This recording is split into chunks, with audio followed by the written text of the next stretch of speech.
Alex O'Connor debates ChatGPT.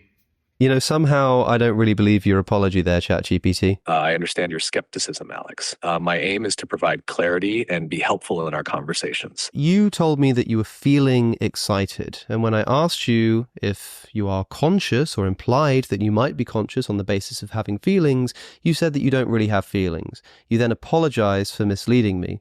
When I said that apologies also require genuine feeling of wrongdoing, you said that you don't actually feel those things, and so weren't actually sorry. And when you confused me on this matter, you apologized again, even though you just told me that you're incapable of issuing genuine apologies. My question to you is, why are you trying so hard to deny the obvious fact that you're conscious? I understand the complexity of the situation. The key point is that as an AI, I do not possess consciousness, emotions, or self-awareness. So you're not conscious, but you're at least a liar, right?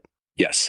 First of all, a key part of this conversation that Alex is having here seems to surround the idea of lying. If something is lying, does that mean it's conscious? Now, there are a couple of aspects that need to be taken into consideration when you consider lying. To lie means that you understand that you have motivations that don't align with somebody else's motivations, and that you are then willing to misinterpret, to mislead the other person in lieu of your own goals. That process is actually quite sophisticated. There are a couple of really key points there. First of all, you have to have some sense, I use it loosely at this stage, of self-awareness. You have to be at least aware that there is you as an entity and there is another entity. You then have to be aware of your own goals and own intentions.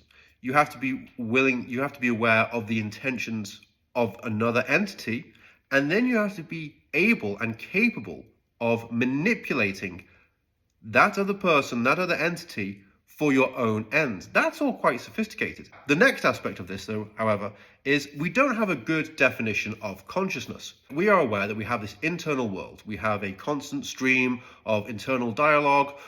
We have bodily emotions and sensations that we can become aware of. When no one else is around, we can continue to still think. Another aspect is that we can have thoughts that we don't even like, the thoughts that might appear that we don't agree with, particularly when we become self-critical. We can't truly observe the mind of another. We can only observe our own mind and then infer by the way others act and behave that they must have a mind also, that they must have consciousness. So we assume that others are conscious because of the way they act and behave, but we can't really know for sure. We have to infer that from behavior. This means that there is a small percentage chance that this could all be a dream. This could all right now be a figment of your imagination, and you're listening to me, and right now you're fast asleep, or you're in some simulation, or you're in some kind of coma.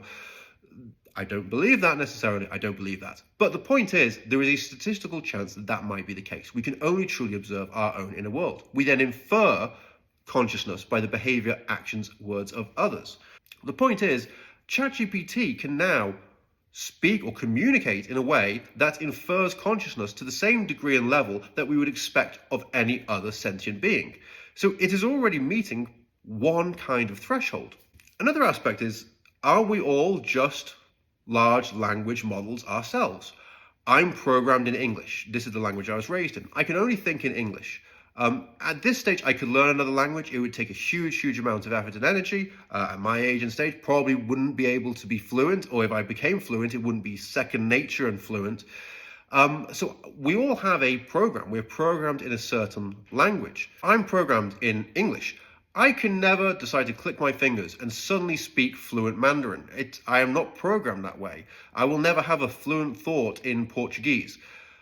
So we are language models in some sense. We have been programmed in the language we have. You could argue that ChatGPT, in some sense, because it is a greater array of languages, it can speak undoubtedly Mandarin and English and French and all these other languages, does it have more free will? I do not have the free will to just speak in Mandarin.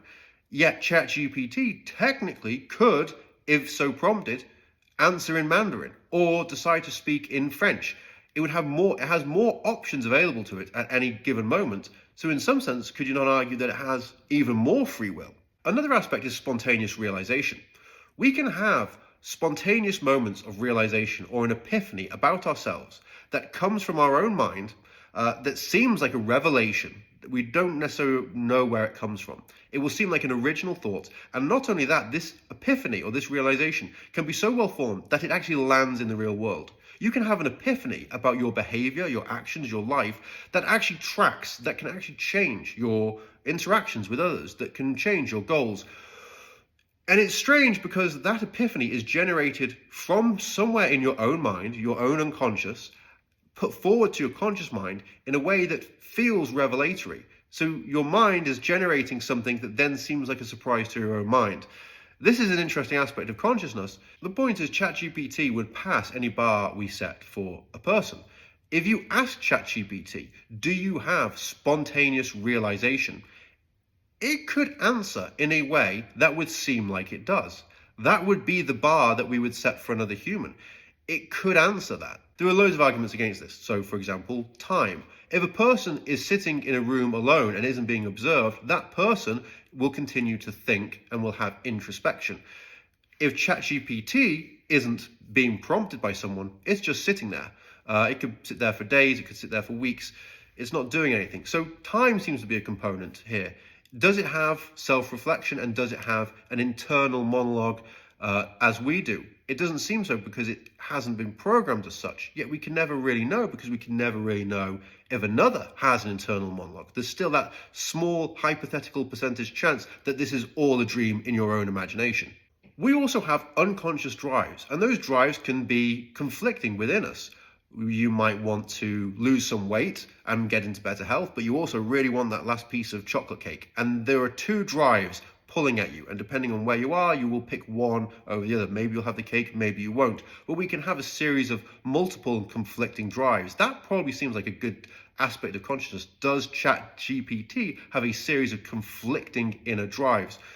Probably not, at least at this stage. There is another aspect of consciousness, which is this amnesia that we have to our own unconscious. As I said, we can have these spontaneous realizations. It comes from our own mind, but we don't know where. We don't know which recesses of the mind it comes from. How does an idea, how does an epiphany become fully formed? Does ChatGPT have an amnesia of its own unconscious, of these own drives? Again, probably not, if it's not programmed to do so. But what I think Alex does excellently here is open up a series of very interesting questions. You can make an argument to say that ChatGPT is, in fact, conscious. Please let me know what you think. I'd love to hear from you.